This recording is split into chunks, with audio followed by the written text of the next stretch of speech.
ito po yung ginawa po natin na langisan. Ang langisan po mga kamusang ay may proteksyon po yan sa kulam at barang, sa mga inggit, sa mga manglalason, masamang elemento at espiritu, sa bati o usog. Ito po yung langisan na ginawa ko po.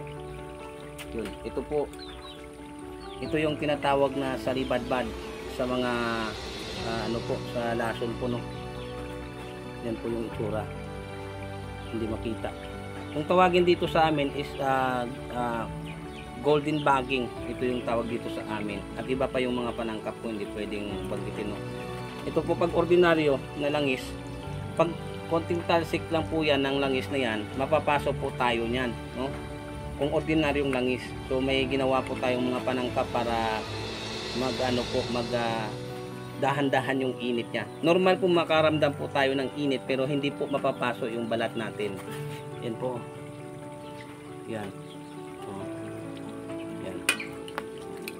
Yan po. Kung mainit, kung ordinaryong po ito, langisan, masusunog po yung balat ko po, no?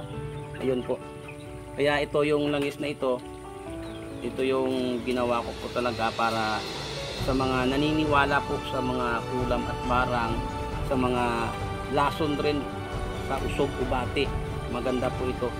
At yung mga kaibigan ko rin na nanggagamot sa hilot, pwede rin po itong gamitin kasi kakargaan ko po ito ng sumbalik na baging, sumbalik na kahoy, pulupot na baging, kahoy na lumuhod at tumayo, at iba pa yung mga panangkap.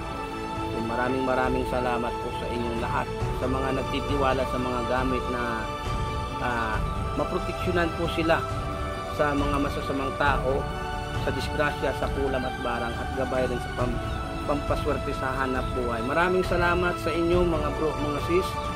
God bless po sa ating lahat.